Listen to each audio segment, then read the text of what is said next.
ನಮಸ್ಕಾರ ಸ್ನೇಹಿತರೆ, ನರ್ಸಿಂಗ್ ಗುರು ಕನ್ನಡ ಯೂಟ್ಯೂಬ್ ಚಾನಲ್ಗೆ ತಮ್ಮೆಲ್ಲರಿಗೂ ಮತ್ತೆ ಸ್ವಾಗತ.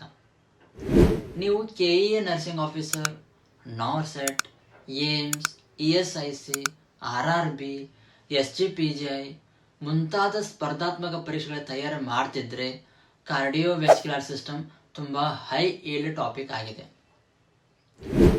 ಇಂದಿನ ವಿಡಿಯೋದಲ್ಲಿ ನಾವು ಸರಳವಾಗಿ ಮತ್ತು ಪರೀಕ್ಷೆಗೆ ಉಪಯುಕ್ತವಾಗುವಂತೆ ಈ ಕೆಳಗಿನ ವಿಷಯಗಳನ್ನು ನೋಡೋಣ. ಅವು ಯಾವಂದ್ರೆ ಹಾರ್ಟ್ ಫೇಲ್ಯೂರ್ ಅಂದರೆ ಹೃದಯ ವೈಫಲ್ಯ, ಆಂಜೈನಾ ಮತ್ತು MI ಅಂತ ಕರಿತೀವಿ, ಮಯೋಕಾರ್ಡಿಯಲ್ ಇನ್ಫಾಕ್ಷನ್. ಈ ವಿಡಿಯೋ MCQs ಬೇಸ್ಡ್, ಸರಳ ಭಾಷೆಯಲ್ಲಿ ಮತ್ತು ಪರೀಕ್ಷಾ ದೃಷ್ಟಿಯಿಂದ ತಮ್ಮೆಲ್ಲರಿಗೂ ತಿಳಿಸ್ಕೊಡ್ತಾ ಇದ್ದೀನಿ. ಮೇನ್ ಟಾಪಿಕ್ ಹೋಗೋಕ್ಕಿಂತ ಮುಂಚೆ ನೀವು ನನ್ನ ಯೂಟ್ಯೂಬ್ ಚಾನಲ್ಗೆ ಹೊಸಬರಾಗಿದ್ದರೆ ದಯವಿಟ್ಟು ನನ್ನ ಯೂಟ್ಯೂಬ್ ಚಾನಲನ್ನು ಸಬ್ಸ್ಕ್ರೈಬ್ ಮಾಡಿ ಮತ್ತು ಲೈಕ್ ಬಟನನ್ನು ಒತ್ತಿರಿ. ದಯವಿಟ್ಟು ನನ್ನ ಚಾನಲ್ಗೆ ಸಪೋರ್ಟ್ ನೀಡಿ. ಯಾಕಂದರೆ ನಾನು ಪರೀಕ್ಷಾ ವಿಷಯಗಳನ್ನು, ಪರೀಕ್ಷಾ ಟಾಪಿಕ್ಸ್ಗಳನ್ನು, MCQsಗಳನ್ನು ಉಚಿತವಾಗಿ ತಮ್ಮೆಲ್ಲರಿಗೂ ಒದಗಿಸ್ತಾ ಇದ್ದೇನೆ. ನಿಮ್ಮ ಬೆಂಬಲ ನನ್ನ ಪ್ರಯತ್ನಗಳನ್ನು ಹೆಚ್ಚಿಸೋದಕ್ಕೆ ಸಹಾಯ ಮಾಡುತ್ತದೆ. ಹಾಗಾದರೆ ಬನ್ನಿ ಆರಂಭಿಸೋಣ. ಹಾಗಾದರೆ ಹೃದಯ ವೈಫಲ್ಯ ಅಥವಾ ಹಾರ್ಟ್ ಫೇಲ್ಯೂರ್ ಅಂದರೆ ಏನು ಅಂತ ನೋಡೋಣ.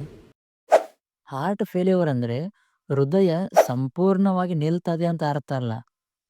ಹಾರ್ಟ್ ಫೇಲ್ಯೂರ್ ಅಂದರೆ ದೇಹಕ್ಕೆ ಬೇಕಾದಷ್ಟು ರಕ್ತವನ್ನು ಹೃದಯ ಪಂಪ್ ಮಾಡದೇ ಇರತಕ್ಕಂಥ ಸ್ಥಿತಿಯನ್ನು, ಹೃದಯ ಪಂಪ್ ಮಾಡಲು ಸಾಧ್ಯವಾಗದೇ ಇರತಕ್ಕಂಥ ಸ್ಥಿತಿಯನ್ನು ನಾವು ಹಾರ್ಟ್ ಫೇಲ್ಯೂರ್ ಅಂತ ಕರಿತೀವಿ.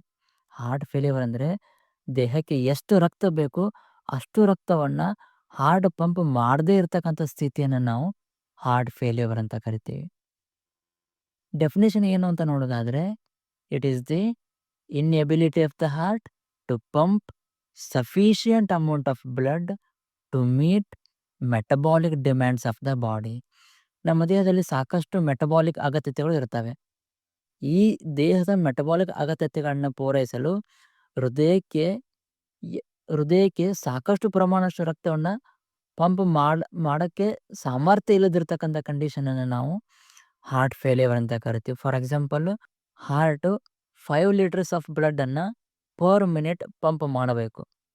ಪರ್ ಮಿನಿಟ್ 5 ಲೀಟರ್ಸ್ ಆಫ್ ಬ್ಲಡ್ಡನ್ನು ಪಂಪ್ ಮಾಡದೇ ಇದ್ದರೆ ಅದನ್ನು ನಾವು ಹಾರ್ಟ್ ಫೇಲ್ಯೂರ್ ಅಂತ ಕರಿತೀವಿ. ಕಾರ್ಡಿಯಾಕ್ ಔಟ್ಪುಟ್ ಬಂದ್ಬಿಟ್ಟು 5 to 6 ಲೀಟರ್ಸ್ ಪರ್ ಮಿನಿಟ್.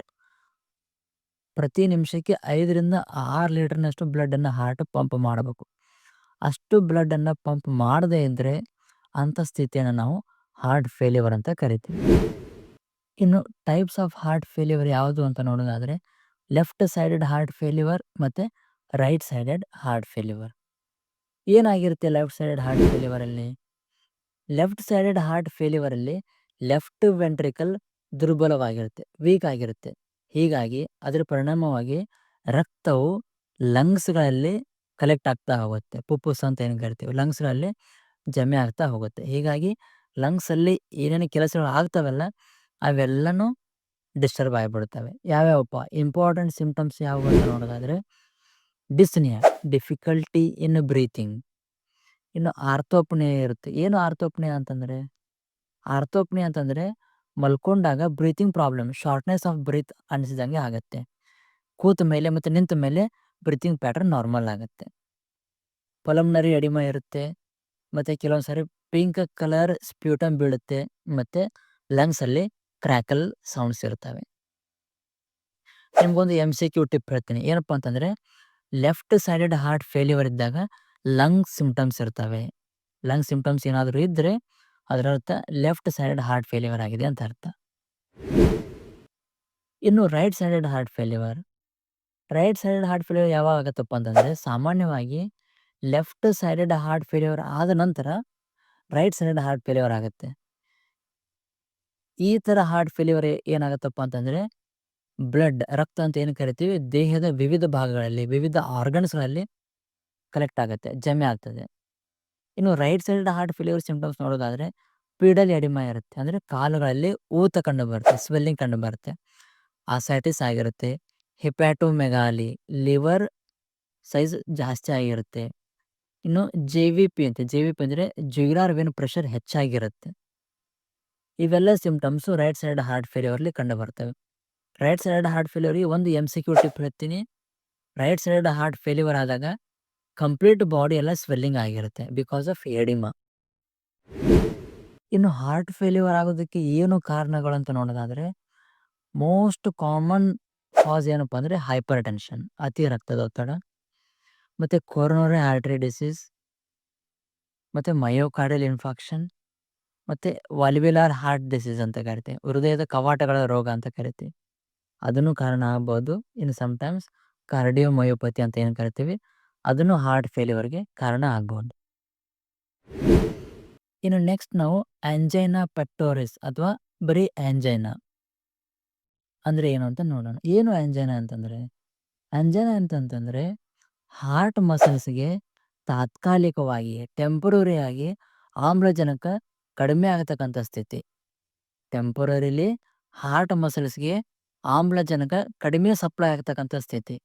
ಇಲ್ಲಿ ಹಾರ್ಟ್ ಮಸಲ್ಸ್ ಕಂಪ್ಲೀಟ್ಲಿ ಆಗಿ ಡ್ಯಾಮೇಜ್ ಆಗೋದಿಲ್ಲ.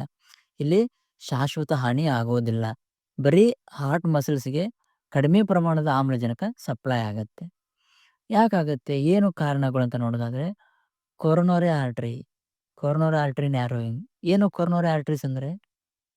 Coronary arteries are the branches of aorta. ಅಯೋರ್ಟಾದ ಫಸ್ಟ್ ಬ್ರಾಂಚಸ್ಸು ಅವು ಏನು ಮಾಡ್ತಾವಂದ್ರೆ ಹಾರ್ಟ್‌ಗೆ ಬ್ಲಡ್ ಸಪ್ಲೈನ ಮಾಡ್ತವೆ. ಯಾವಾಗ ಅವು ನ್ಯಾರೋ ಆಗ್ತಾವೋ ಅಥವಾ ಯಾವಾಗ ತಮ್ಮ ಸೈಜಲ್ಲಿ ಅವು ಕಡಿಮೆ ಆಗ್ತಾವೋ ಅವಾಗ ಅವು ಸಫಿಷಿಯೆಂಟ್ ಅಮೌಂಟ್ ಆಫ್ ಬ್ಲಡ್ಡನ್ನು ಹಾರ್ಟ್‌ಗೆ ಸಪ್ಲೈ ಮಾಡೋದಿಲ್ಲ. ಹೀಗಾಗಿ ಹಾರ್ಟ್ ಮಸಲ್ಸ್‌ಗೆ sufficient amount of oxygen supply ಆಗೋದಿಲ್ಲ. ಆವಾಗ ಆಂಜೈನಾ, ಚೆಸ್ಟ್ ಪೇನ್ ಬರಬಹುದು. ಇನ್ನು ಅಥೆರೋಸ್ಕ್ಲೆರೋಸಿಸ್ ಅಂತ ಕರಿತೀವಿ, ಅದನ್ನು ಕಾರಣ ಆಗಬಹುದು. ಸ್ಟ್ರೆಸ್ ಅಥವಾ ಎಕ್ಸರ್ಸೈಸ್, ಶಾರೀರಿಕ ಶ್ರಮ ಅಥವಾ ಒತ್ತಡ ಜಾಸ್ತಿ ಆದಾಗ ಆಗ್ಬೋದು. ಇನ್ನು ಕೆಲವೊಂದು ಸಾರಿ ಕೋಲ್ಡ್ ಎಕ್ಸ್ಪೋಜರ್, ಚಳಿ ಆದಾಗನೂ ಸಹಿತ ಆಂಜೈನಾ ಕಂಡು ಬರಬಹುದು. ಇನ್ನು ವೆರಿ ಇಂಪಾರ್ಟೆಂಟ್ ಆಗಿ ಏನಪ್ಪಾ ಅಂದ್ರೆ ಟೈಪ್ಸ್ ಆಫ್ ಆಂಜೈನಾ. ಆಂಜೈನಾದಲ್ಲಿ 3 ವಿಧಗಳು. ಯಾವ್ಯಾವಪ್ಪ ಅಂದ್ರೆ ಸ್ಟೇಬಲ್ ಆಂಜೈನಾ, ಅನ್‌ಸ್ಟೇಬಲ್ ಆಂಜೈನಾ ಮತ್ತೆ ಪ್ರಿನ್ಸ್ಮೆಂಟಲ್ ಆಂಜೈನಾ. ಸ್ಟೇಬಲ್ ಆಂಜೈನಾ, ಅನ್‌ಸ್ಟೇಬಲ್ ಆಂಜೈನಾ ಮತ್ತೆ ಪ್ರಿನ್ಸ್ಮೆಂಟಲ್ ಆಂಜೈನಾ. ಏನು ಸ್ಟೇಬಲ್ ಆಂಜೈನಾ ಅಂತಂದ್ರೆ ಇದು ಯಾವಾಗ ಕಂಡು ಬರುತ್ತೆ ಅಂತಂದ್ರೆ, ಸ್ಟೇಬಲ್ ಆಂಜೈನಾ ವ್ಯಾಯಾಮ ಮಾಡಿದಾಗ ಕಂಡು ಬರ್ತದೆ, ಮತ್ತೆ ವಿಶ್ರಾಂತಿ ಮಾಡಿದಾಗ ರೆಸ್ಟ್ ತಗೊಂಡಾಗ ಆ ನೋವು ಕಡಿಮೆ ಆಗ್ತದೆ. ಮತ್ತೆ ಇದು ಶಾರ್ಟ್ ಡ್ಯೂರೇಷನ್, ಸ್ವಲ್ಪ ಸಮಯದವರೆಗೂ ಇರುತ್ತದೆ, ಆಮೇಲೆ ಕಡಿಮೆ ಆಗಿಬಿಡುತ್ತೆ. ಸ್ಟೇಬಲ್ ಆಂಜೈನಾ ವ್ಯಾಯಾಮ ಮಾಡಿದಾಗ ಅಂದ್ರೆ ಎಕ್ಸರ್ಸೈಸ್ ಮಾಡಿದಾಗ ಕಂಡು ಬರ್ತದೆ, ರೆಸ್ಟ್ ಮಾಡಿದ ಮೇಲೆ ಕಡಿಮೆ ಆಗ್ತದೆ. ಇದು ಸ್ವಲ್ಪ ಹೊತ್ತಿನವರೆಗೆ ಅಷ್ಟೇ ಇರ್ತದೆ. ಇನ್ನು ಅನ್‌ಸ್ಟೇಬಲ್ ಆಂಜೈನಾ ಅಂತಂದ್ರೆ ನೀವು ರೆಸ್ಟಲ್ಲಿ ಇದ್ದಾಗನೂ ನಿಮಗೆ ಸಿವಿಯರ್ ಪೇನ್ ಇರ್ತದೆ. ಸಿವಿಯರ್ ಮತ್ತೆ ಇನ್ಕ್ರೀಸಿಂಗ್ ಪೇನ್ ಇರ್ತದೆ ರೆಸ್ಟಲ್ಲಿ ಇದ್ದಾಗನೂ. ಇದು ಒಂದು ವಾರ್ನಿಂಗ್ ಸೈನು. ಯಾವುದಕ್ಕೆ? ಮಯೋಕಾರ್ಡಿಯಲ್ ಇನ್ಫಾರ್ಕ್ಷನ್‌ಗೆ. ಅನ್‌ಸ್ಟೇಬಲ್ ಆಂಜೈನಾ ಏನಿದೆ ಅಲ್ಲ, ವಿಶ್ರಾಂತಿಯಲ್ಲೂ ನೋವು ಏನು ಕಂಡು ಬರುತ್ತಲ್ಲ, ಅದು MIಗೆ ವಾರ್ನಿಂಗ್ ಸೈನ್. ಇನ್ನು ಪ್ರಿನ್ಸ್ಮೆಂಟಲ್ ಆಂಜೈನಾ ಅಂತಂದ್ರೆ ಇದು ಸಾಮಾನ್ಯವಾಗಿ ಕೊರೊನರಿ ಆರ್ಟರೀಸು ಸ್ಪ್ಯಾಸಮ್ ಆಗೋದ್ರಿಂದ ಕಂಡುಬರ್ತದೆ. ಯೂಶುವಲಿ ಇದು ಅರ್ಲಿ ಮಾರ್ನಿಂಗ್ ಇರ್ತದೆ, ತನ್ನಿಂದ ತಾನೇ ಕಡಿಮೆ ಆಗಿಬಿಡ್ತದೆ. ಇನ್ನು ಆಂಜೈನಾ ಪೇನ್ ಅಂತ ಏನು ಕರಿತೀವಲ್ಲ, ಅದು ಯಾವ ರೀತಿ ಇರುತ್ತೆ ಅಂತಂದ್ರೆ, ಚೆಸ್ಟಲ್ಲಿ ಪೇನ್ ಕಂಡು ಬರುತ್ತೆ, ಲೆಫ್ಟ್ ಆರ್ಮ್, ಲೆಫ್ಟ್ ಜಾ, ಶೋಲ್ಡರಲ್ಲಿ ಆ ಪೇನ್ ಮೂವ್ ಆಗ್ತಾ ಇದೆ ಅಂತ ಅನ್ಸುತ್ತೆ ನಿಮಗೆ. ಮತ್ತೆ ಚೆಸ್ಟ್ ಟೈಟ್ನೆಸ್ ಅಥವಾ ಹೆವಿನೆಸ್ ಅನ್ಸುತ್ತೆ. ಇದು 2 ರಿಂದ 10 ನಿಮಿಷಗಳವರೆಗೆ ಇರ್ತದೆ. ಆಂಜೈನಾ ಪೇನು 2 ರಿಂದ 10 ನಿಮಿಷಗಳವರೆಗೆ ಇರ್ತದೆ. ಇನ್ನೊಂದು ಎಕ್ಸಾಮ್ ಪಾಯಿಂಟ್ ಹೇಳ್ಬೇಕಂತಂದ್ರೆ, ಆಂಜೈನಾ ಇದ್ದಾಗ ಮಯೋಕಾರ್ಡಿಯಲ್ ಸೆಲ್ಸ್ ಡೆತ್ ಆಗಿರೋದಿಲ್ಲ. ಆಂಜೈನಾ ಇದ್ದಾಗ ಮಯೋಕಾರ್ಡಿಯಲ್ ಸೆಲ್ಸ್ ಡೆತ್ ಆಗಿರೋದಿಲ್ಲ.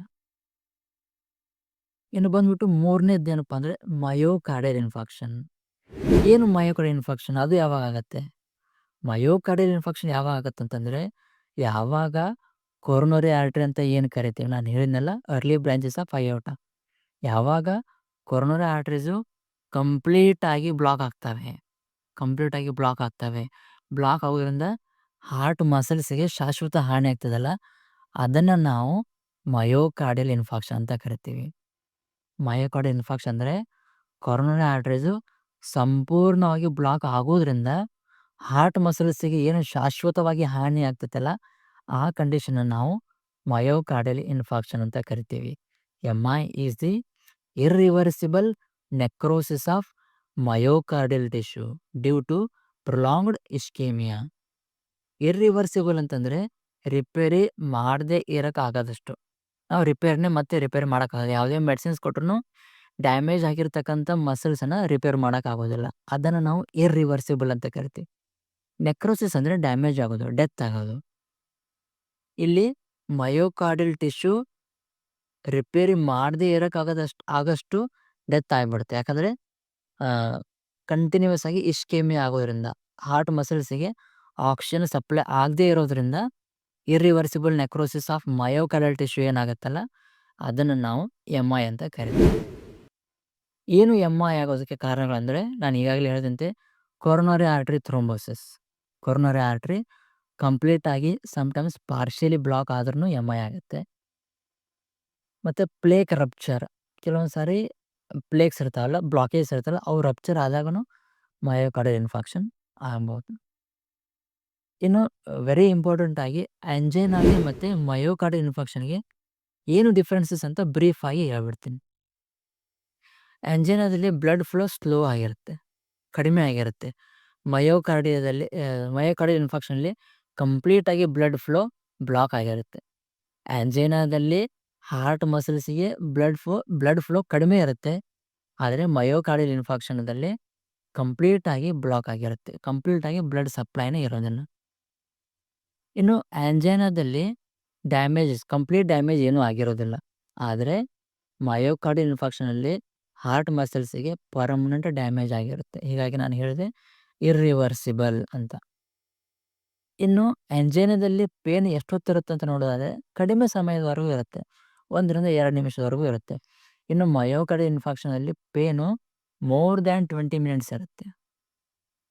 ಇನ್ನು ಆಂಜೈನಾದಲ್ಲಿ ನೀವು ರೆಸ್ಟ್ ಮಾಡಿದ ಮೇಲೆ ಪೇನ್ ಕಡಿಮೆ ಆಗುತ್ತೆ.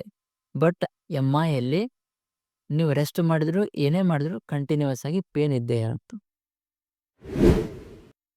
ಇನ್ನು MIದು ಕ್ಲಾಸಿಕ್ ಸಿಂಪ್ಟಮ್ಸ್ ಏನು ಅಂತ ನೋಡೋದಂದರೆ, ಸಿವಿಯರ್ ಚೆಸ್ಟ್ ಪೇನ್ ಇರುತ್ತೆ. ಎಕ್ಸಾಮ್ ಪಾಯಿಂಟ್ ಆಫ್ ವ್ಯೂ ಇದು ತುಂಬ ಇಂಪಾರ್ಟೆಂಟ್. ಏನಪ್ಪ ಅಂದರೆ ಸಿವಿಯರ್ ಚೆಸ್ಟ್ ಪೇನ್ ಇರುತ್ತೆ, ಅದನ್ನು ಮೋರ್ ದ್ಯಾನ್ 20 ಮಿನಿಟ್ಸ್, 20 ನಿಮಿಷಕ್ಕಿಂತ ಜಾಸ್ತಿ ಚೆಸ್ಟ್ ಪೇನ್ ಇರುತ್ತೆ. ಸ್ಕ್ವೀಸಿಂಗ್ ಪೇನ್ ಅಥವಾ ಕ್ರಶಿಂಗ್ ಪೇನ್ ಇರುತ್ತೆ, ಮೂವ್ ಆಗ್ತಾ ಇರುತ್ತೆ. ಲೆಫ್ಟ್ ಆರ್ಮಿಂದ ಜಾವಿಂದ ಲೆಫ್ಟ್ ಬ್ಯಾಕಿಗೆ ಅಲ್ಲಿ ರೇಡಿಯೇಟ್ ಆಗ್ತಾ ಇರುತ್ತೆ, ಮೂವ್ ಆಗ್ತಾ ಇರುತ್ತೆ. ಇನ್ನು ಸ್ವೆಟ್ಟಿಂಗ್ ಇರುತ್ತೆ, ನಾಸಿಯಾ ಆ್ಯಂಡ್ ವಾಮಿಟಿಂಗ್ ಇರ್ಬೋದು, ಮತ್ತು ಆಂಗ್ಸೈಟಿ ಇರುತ್ತೆ, ನಾನು ಡೆತ್ ಆಗ್ಬೋದೇನೋ ಫೀಲಿಂಗ್ ಆಫ್ ಡೆತ್ ಇರುತ್ತೆ. ಒಂದು MCQ ಟಿಪ್ ಹೇಳ್ತೀನಿ, ಏನಪ್ಪ ಅಂದರೆ ಸ್ವೆಟ್ಟಿಂಗ್ ಮತ್ತು ಚೆಸ್ಟ್ ಪೇನ್ ಇದ್ದರೆ ನಾವು MIಯನ್ನು ಸಸ್ಪೆಕ್ಟ್ ಮಾಡಬಹುದು.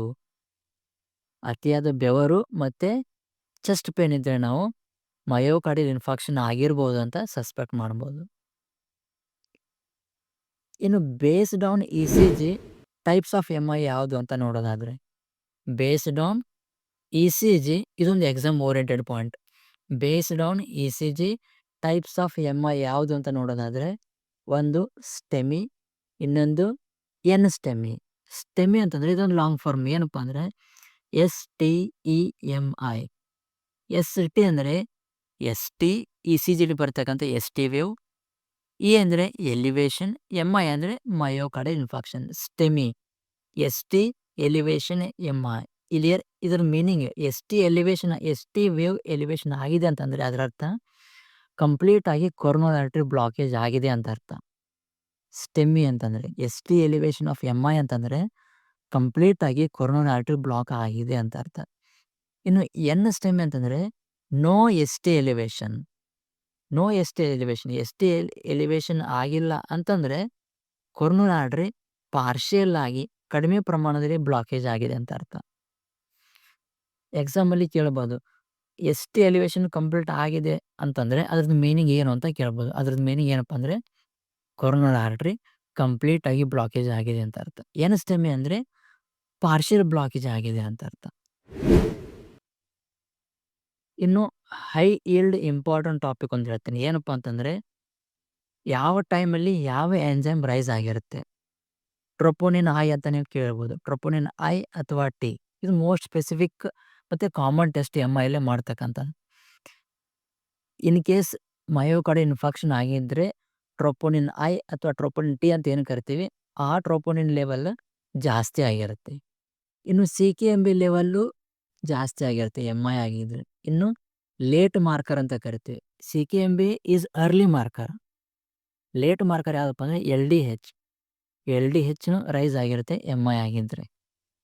ಬೆಸ್ಟ್ ಮಾರ್ಕರ್ ಆಫ್ MI ಲಕ್ಷ್ಯ ಕೊಟ್ಟ ಕೇಳಿ. ಬೆಸ್ಟ್ ಮಾರ್ಕರ್ ಆಫ್ MI ಅಂದರೆ ಟ್ರೋಪೋನಿನ್. ಸೀರಮ್ ಬ್ಲಡ್ಡಲ್ಲಿ ಇರ್ತಕ್ಕಂಥ ಟ್ರೋಪೋನಿನನ್ನು ಚೆಕ್ ಮಾಡ್ತೀವಿ. ಟ್ರೋಪೋನಿನಪ್ಪ ಅಂತಂದರೆ ಇದೊಂದು ಎನ್ಸೈಮ್. ಹಾರ್ಟ್ ಮಸಲ್ ಡ್ಯಾಮೇಜ್ ಆದಾಗ ಬ್ಲಡ್ಡಲ್ಲಿ ರಿಲೀಸ್ ಆಗಿರುತ್ತೆ. ಯಾವಾಗ ನಾವು ಬ್ಲಡ್ ಟೆಸ್ಟನ್ನು ಮಾಡ್ತೀವಿ ಆವಾಗ ಟ್ರೋಪೋನಿನ್ ಲೆವೆಲ್ ಏನಾದರೂ ಜಾಸ್ತಿ ಆಗಿದ್ದರೆ ನಾವು MI ಆಗಿದೆ ಅಂತ ಸಸ್ಪೆಕ್ಟ್ ಮಾಡ್ಬೋದು. ಇನ್ನು ನರ್ಸಿಂಗ್ ಆ್ಯಂಡ್ ಎಮರ್ಜೆನ್ಸಿ ಪಾಯಿಂಟ್ಸ್ ಹೇಳ್ಬೇಕಂತಂದರೆ MIಯಲ್ಲಿ ನಾವು ಏನು ಮ್ಯಾನೇಜ್ಮೆಂಟ್ ಮಾಡ್ತೀವಿ ಅಂದರೆ ಮೋನಾಥೆರಪಿ, MONA therapy. M stands for morphine, O ಅಂದರೆ ಆಕ್ಸಿಜನ್, N ಅಂದರೆ ನೈಟ್ರೇಟ್ಸ್, A ಅಂದರೆ ಆಸ್ಪಿರಿನ್. ಮೋನಾಥೆರಪಿ ಮಾರ್ಫಿನ್ಸನ್ನು ಕೊಡ್ತೀವಿ, ಆಕ್ಸಿಜನ್ ಅಡ್ಮಿನಿಸ್ಟ್ರೇಷನ್ ಮಾಡ್ತೀವಿ, ನೈಟ್ರೇಟ್ಸ್ ಇರ್ತಕ್ಕಂಥ ಟ್ಯಾಬ್ಲೆಟ್ಸ್ ಅಥವಾ ಇಂಜೆಕ್ಷನ್ಸನ್ನು ಕೊಡ್ತೀವಿ ಮತ್ತು ಆಸ್ಪಿರಿನ್ ಟ್ಯಾಬ್ಲೆಟ್ಸನ್ನು ಕೊಡ್ತೀವಿ. ಇನ್ನು ಇದರ ಜೊತೆಗೇ ನಾವು ಕಂಟಿನ್ಯೂಯಸ್ ಆಗಿ ECG ಮಾನಿಟ್ರಿಂಗನ್ನು ಮಾಡಬೇಕು, ಆಕ್ಸಿಜನ್ ಥೆರಪಿಯನ್ನು ಕೊಡಬೇಕು, ಪೇನ್ ಅಸೆಸ್ಮೆಂಟ್ ಮಾಡ್ತಾ ಹೋಗಬೇಕು ಮತ್ತು ವೈಟಲ್ ಸೈನ್ಸನ್ನು ಕಂಟಿನ್ಯೂಯಸ್ ಆಗಿ 24 to 48 hours ಚೆಕ್ ಮಾಡ್ತಾರೆ. ಇವತ್ತಿನ ವಿಡಿಯೋದಲ್ಲಿ ನಾವು ಹಾರ್ಟ್ ಫೇಲ್ಯೂರ್, ಅಂಜೈನಾ ಮತ್ತು ಮಯೋಕಾರ್ಡ್ ಇನ್ಫೆಕ್ಷನ್ ಅಂದರೆ ಏನಂತ ನೋಡಿದ್ವಿ. ಈ 3 ವಿಷಯಗಳು ಪರಸ್ಪರ ರಿಲೇಟೆಡ್ ಇವೆ ಮತ್ತು ಪರೀಕ್ಷೆಗಳಲ್ಲಿ ಸಾಕಷ್ಟು ಬಾರಿ ಇವನ್ನ ಕೇಳಿದ್ದಾರೆ. ಈ ವಿಡಿಯೋ ನಿಮಗೆ ಇಷ್ಟ ಆಗಿದೆ ಅಂತ ಭಾವಿಸ್ತೀನಿ. ಈ ವಿಡಿಯೋ ನಿಮಗೆ ಲೈಕ್ ಆಗಿದ್ದರೆ ದಯವಿಟ್ಟು ನಿಮ್ಮ ಫ್ರೆಂಡ್ಸ್ ಜೊತೆ ಶೇರ್ ಮಾಡಿ, ನನ್ನ ಯೂಟ್ಯೂಬ್ ಚಾನಲ್ನ ಸಬ್ಸ್ಕ್ರೈಬ್ ಮಾಡಿ ಮತ್ತು ಕಮೆಂಟ್ನಲ್ಲಿ ಬರೀರಿ ಕಾರ್ಡಿಯೋ MCQs ಅಂತ ಹೇಳಿ. Thank you.